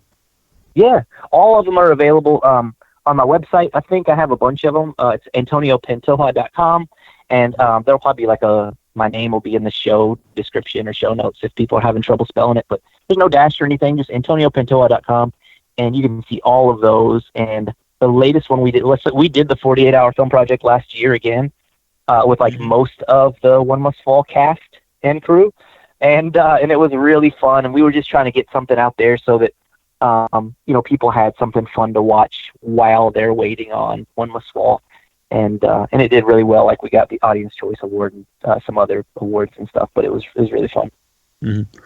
How did you get into like the photography? Was this something you were interested in? Did you go to school for that, or was it something you picked up? Yeah, no school. So basically, I've told this story before, so I apologize if somebody has heard this before. But basically, my dad passed away in 2009, and like I only had like a couple seconds of video of him before he had passed, and I was on Thanksgiving, and he passed on like December 2009, December 10th, December 9th. December 2nd, 2009. Anyways, that's not important. But basically, he passed away, and that's all I had of him. So I watched that video a million times, and then I kind of realized that like video makes you immortal, and you live on forever through video or photos. So I wanted to make sure that I was taking enough photos of my daughter, and she was 2 at the time.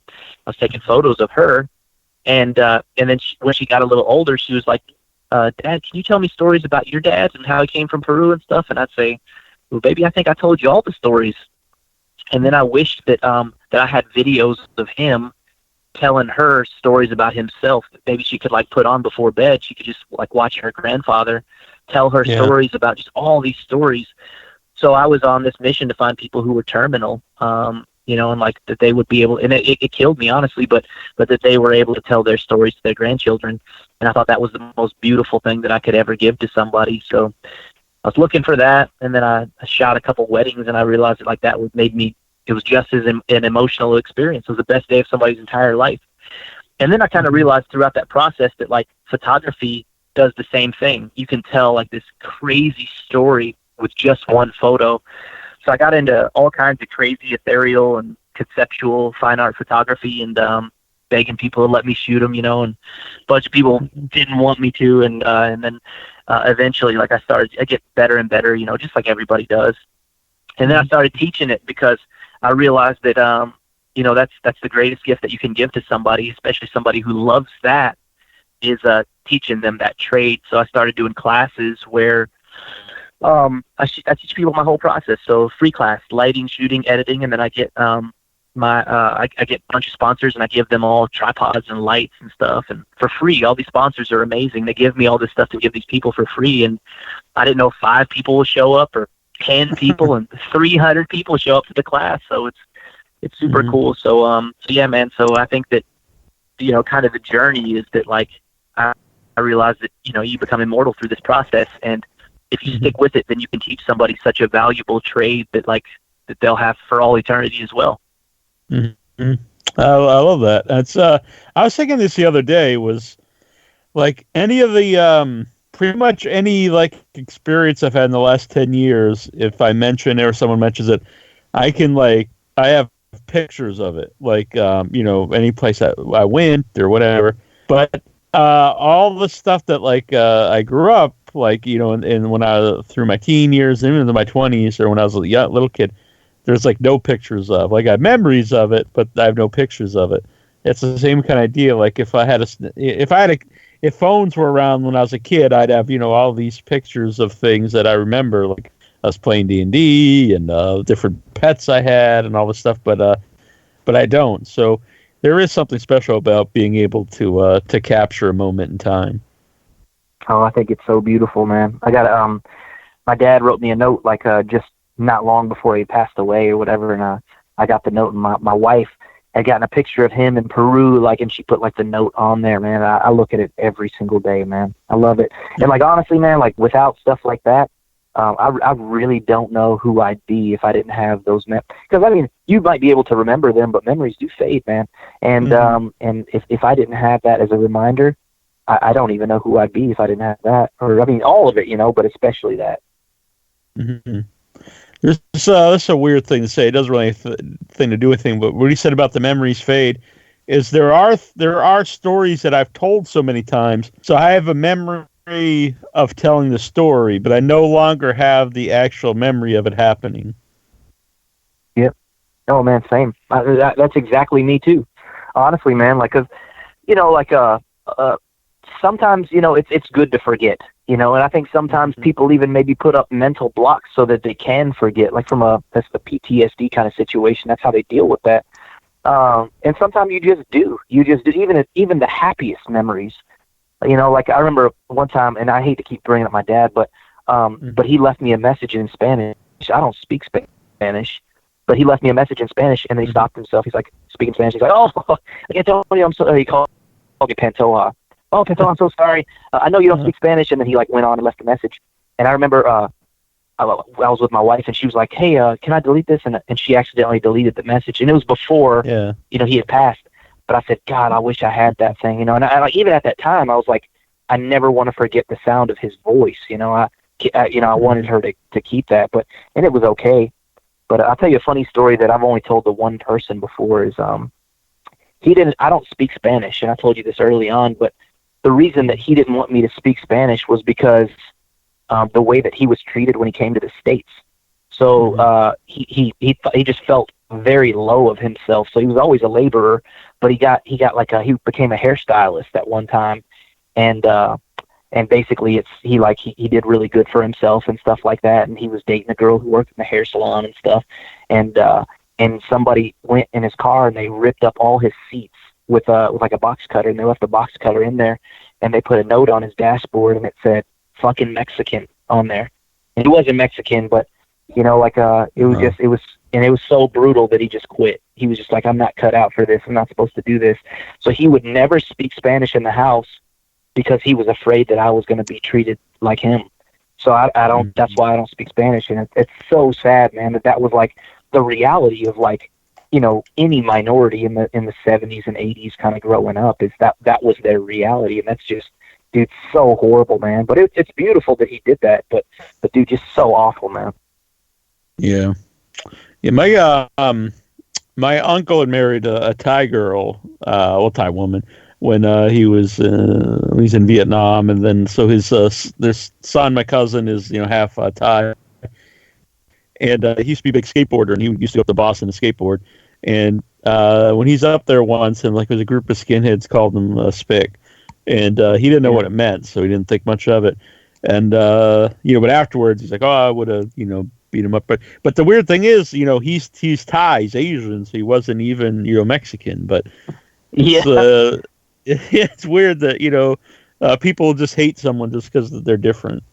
And you think it would get better in time, but and they're not very smart. They're not. So they, Yeah, they're not very intelligent with their hate, I think. And I made a fatal mistake. I commented on a news article the other day because so Muhammad Ali is from here, and he's an icon here, obviously, and we love him. And like, not only is like a talented athlete, but he's like, from a civil rights perspective, he did more than just about anybody in the world in history ever here. And it was just his tenacity and his mentality and just the way that he was, it's beautiful. So they were renaming our airport to the Muhammad Ali Airport now, as opposed to what it was before, which nobody even knows what it meant. So so I commented on a news article, and I said, that is so beautiful that we're doing this, and I'm so thankful that you guys are renaming it from Stanford Field to the Muhammad Ali Airport. That's huge, and I kind of listed that. And then some lady goes on there, and she's like an old lady, and she's like, and obviously I'm born and raised in Louisville, Kentucky, and she said, go back to your country, and then called me some derogatory or something. And I just laughed. I said, you crazy old lady, I was born here or whatever. And then like, what's scarier is that she had like 100 comments of support. I thought it was so funny, man. yeah, it's really weird because I'm from very Louisville area, Cape Cod, and so when I grew up, like it wasn't a big deal. Someone was gay or any of this stuff, but it's weird. For maybe I should live a sheltered life, but it is weird. Like the last few years, like on social media and stuff, I'll see people that are like hateful or big deal of gay people get married and all stuff. And to me, it was like I didn't think anyone cared about this anymore unless they were like some backwoods hillbilly or something. But it's a lot more out there than what what I would like to, I think. Oh yeah, welcome to Kentucky. No, we're not like that here, man. We're not like that. Kentucky's great, man. I always joke with Jason. When I went there, I was like, oh, I'll probably see rebel flags flying everywhere. But no, everyone was very cool. And I did see one rebel flag, but it was way out in the middle of nowhere on some old farm. But it was just one of them. Oh, that's scary. Yeah, that's scary, man. But no, Kentucky's great, man. And I posted the screenshot because I thought it was really funny. Because like literally like 2 weeks prior to me posting that, I had shot Muhammad Ali's son's wedding, which was like a huge honor for me, and he's the nicest guy in the whole world, man. And so I thought that was just so ironic. So I posted like a screenshot of Facebook of her comment, and I said, it's sad that this hate still exists or whatever. I totally uncalled for. And I told my friends, because I blocked out her name, I said, please do not, harass this old lady. She doesn't need it. You're not going to change her mind. But they did, like they jumped to my defense. I told you they'd defend me. And because they love me and I love them too. But and so there was like, I had to just delete everything because I'm like, get it all out of here. I don't even need this negativity or hate, or I don't want Muhammad Ali's son to be part of this at all in any way either. Yeah. So that's what not anything with Muhammad Ali's son, but that's usually what ends up if I does it happen too much anymore. But if I post something and it becomes a big war, I'll just say, I'd rather just not read this and then delete it. It might be funny for like a couple minutes, but then it just becomes ugly, and I just rather not see it. I'd rather be happy than right. Right, yeah. I agree. And you mentioned my weight loss also. So not only physically do I feel better than ever, but it really does help mentally, your well-being, taking care of yourself. And I'm probably the happiest I've been in as far as I can remember. So it's I want that message out to people. And also, over the last 3 years, I had a lot of near-death experiences, and so no one out there is here forever. And you mentioned like your father. So not only is yourself, but people you love aren't going to be there forever. So I do think it's always good to do stuff that you do love while you're here and you can, and be with people that you enjoy being with, because you never know when there'll be a time you can't. Oh yeah, I agree, man. It's so important to document all that stuff and make memories. My friend Rahul, he always says that he's big on making memories, and I think that's so important because our time here is very limited, and like you said, man, you're working hard, to just live life, and my daughter, she said, Dad, what do you want for your birthday?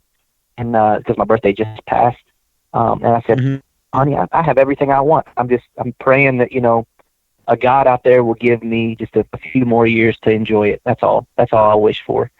And she brought tears to her eyes, but that's the truth, man. Like, my dad died very young, so I just wish that, me and you and everybody just has a chance to live life just a little bit more. That's all. Mm-hmm. So we touched on the gore. We're serious here. Let's bring it back to some fun. We touch on the gore, but what was it like to film the gore scenes? So you grew up watching gore movies, and now you're filming your own gore scenes. That has to be a good time. Oh, it's my favorite thing in the whole world. So Vincent Guastini, he's the best, man. So like, he brings in his body parts, silicone, real body parts, and he's like, here's everything is, and he dresses it up for me. And dude, when I saw that, man, my friend Steve Squall got a picture of me, and I'm holding like some arms, and they feel like I've never felt somebody's arm in my hand like that, and it feels like it would feel like. And it was so freaking crazy, so cool that's going to be in our movie, and how good they look, man. Oh my God, it was just amazing. So, dude, doing that, man, and we were so pressed for time, that like we only had everything that we shot was pretty much like 1 or 2 takes. Like, that was it. We didn't have any time because in order to have more time, you need more money.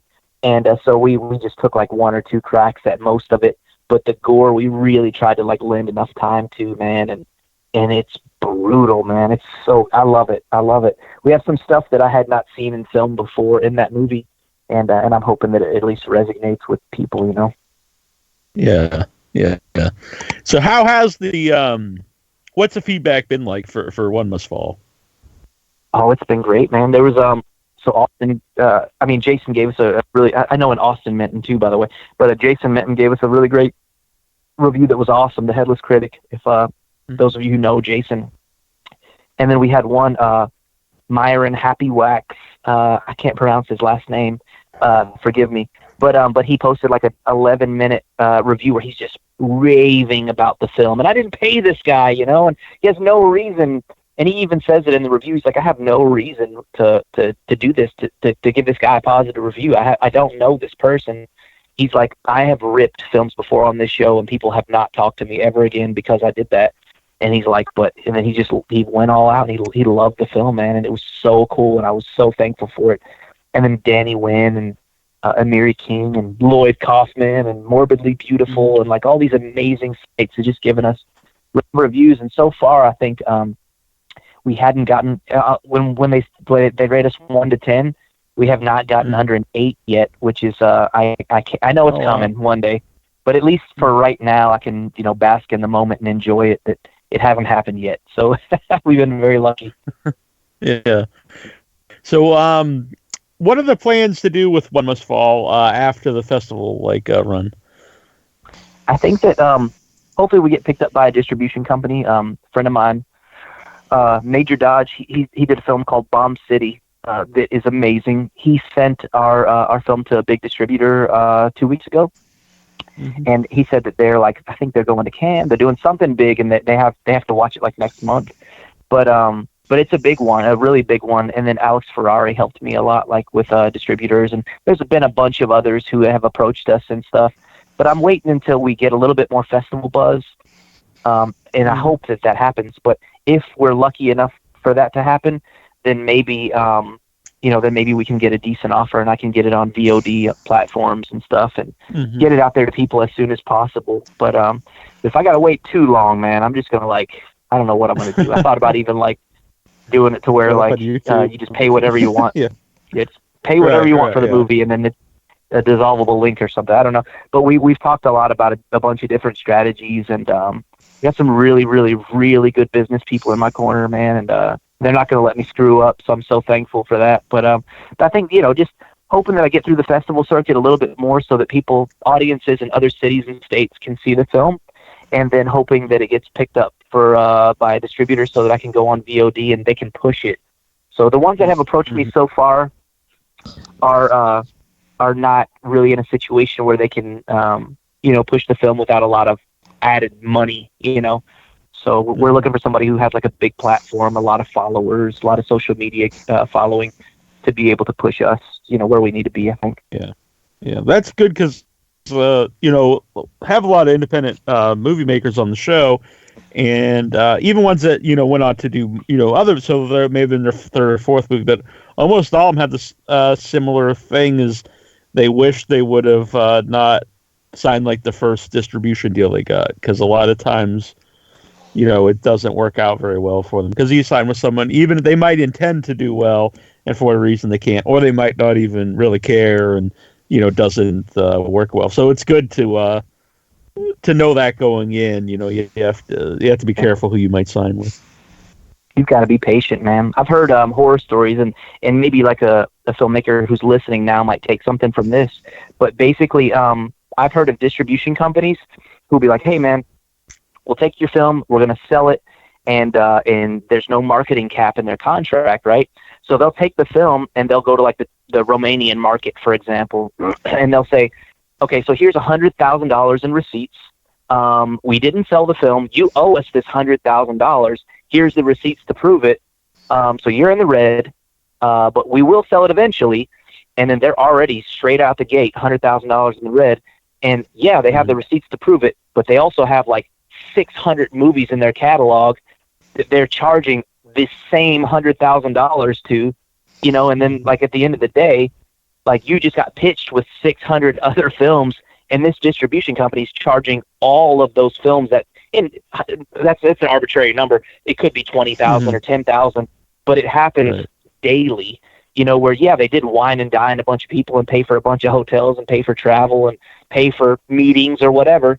But they're charging all of their movies in their catalog, and that's what these distribution companies are doing. That's why when I talk to a lot of them, and I know this stuff, they get very intimidated because they're they don't even send me the literature anymore. After I get on the phone call with them and we have this kind of discussion, they're like, yeah, I'll just send you blah, blah, blah, blah, blah. They don't ever send it to me because I'm a little too self-aware, in this situation, that they're like, well, I definitely ain't going to take advantage of this guy. And they're not, man. And that's the same with Michelle Iantuanu. She just got her film distributed, and she's very smart. She's very sharp. Nobody's going to take advantage of her, But and it's not always like that. Maybe sometimes they're just smaller distribution companies who really like your film, and they're going to push it really hard. But and they're not out for to screw you over or anything like that. But it just might not be the best fit for your film, even though you like their titles and their catalog. It just might not be the best fit. But just like the music industry, man, whenever you hear somebody got a distribution deal, you're like, yeah, but were you profitable? That's were you profitable or no? And are the people on that label profitable? Because if the answer is no, then you're still working your day job. You're not a full-time filmmaker. So that's the vision, is that I can do this, a few times a year to be a full-time filmmaker. I believe Terrible Troy has joined us. I have. I snuck in through the back way. You did. What's up, my brother? I will say he was here. All is well. How about with you? man. Better than I deserve, man. You know. I like that. Yeah, I will say It's the Troy was truth. here earlier, but I did not see his message that he had arrived, so I blame myself. No worries, boss. No worries. Yeah, it's all good. So, where can you follow yourself, and where can you follow One Must Fall if people want to, find out, what festival's going to be at, and all the news. Oh, thank you so much. So you can find me anywhere. You just search my name. It's a difficult one to spell, but you can find it in the title of this podcast if you are searching it, Antonio Pantoja. And if anybody were to need anything ever, if you have any questions about anything or, about the process or any way that I can possibly help you, especially if you're local. But even if not, if it's, we're just friends on the interwebs, you can hit me up anytime, and I'm more than happy to help you in any possible way that I can. So find me, hit me up. If you got questions, I'm happy to answer anything. 100% transparency. And then as far as One Must Fall, I built an Instagram for it. Haven't posted to it yet. So we're on Facebook. So it's Facebook One Must Fall, and you can find the trailer there and stuff like that. The trailer, it did really well. Like, I posted on my personal page, and I don't have a ton of social media engagement, but it got 200,000 hits on my personal page. No, so people are sharing awesome. it and looking at it. Yes, I couldn't believe it. I was very lucky, man. I couldn't believe it. Did you create the trailer? Yes, I cut the trailer myself. Yeah, I cut the trailer. Yeah, thank you so much. That's so kind of you. Yeah, and I did not see your photography till actually we were doing the show here. Then I was looking at it, and I think because you have such a honestly very artistic eye for the photography, it's awesome. I was looking at some on IMDb and stuff, so I think that really helped in the trailer, the look of the trailer, because a similar vibe to it. Yeah. Oh man, thank you so much, man. I think that my photography didn't really bleed into One Must Fall a lot, and there's not a lot of things I would do differently with One Must Fall. It is what it is. I love it. I'm so proud of it. But I think the new film, it's going to be inspired by a lot of that photography, that very ethereal, crazy, artistic, fantasy kind of stuff. That will be more in the next film, since it's more emotional than One Must Fall. One Must Fall is just entertaining and fun. Mm-hmm. Very cool. Well, I look forward to that. I also look forward. I'm going to go and watch some of your shorts that are up on the website. Oh man, thank you. That's so cool of you, man. Haunted Pine Valley is pretty funny, and we just wrote and did all that in 48 hours just for the 48-hour film project. So you write it one night. You only have a few hours to write it, and then you wake up the next day and you shoot it all day.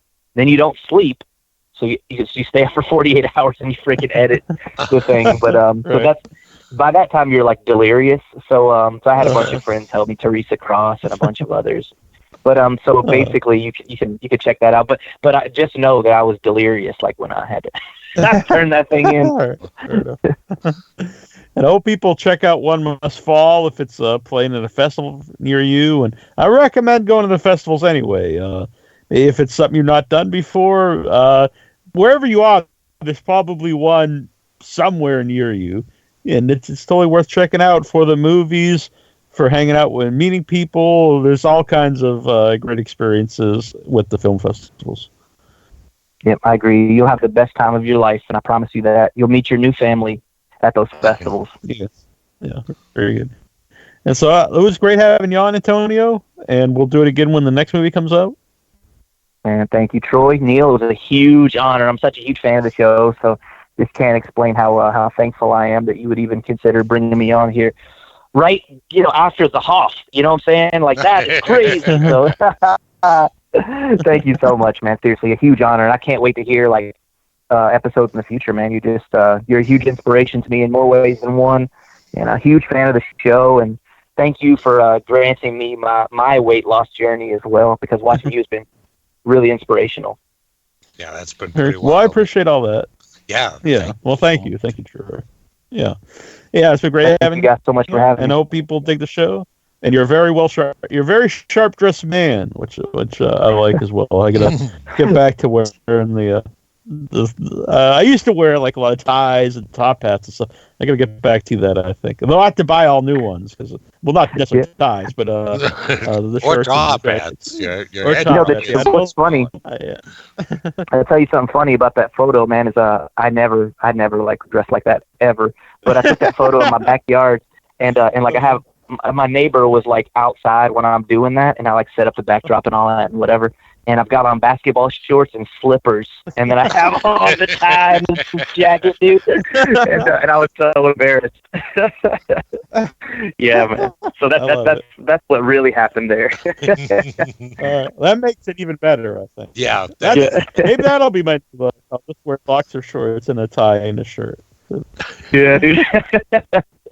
All right, brother. Thank you so much, man. I appreciate it big time. It's a huge honor to be on here, man. Thank you big time. It means the world. Well, we wish You're you very all welcome the in. Yeah, very good. All right, we'll talk to you soon. Have a good night. Talk soon. Later. This is Joe Netter, the Hana Killer, and you're listening to Without Your Head.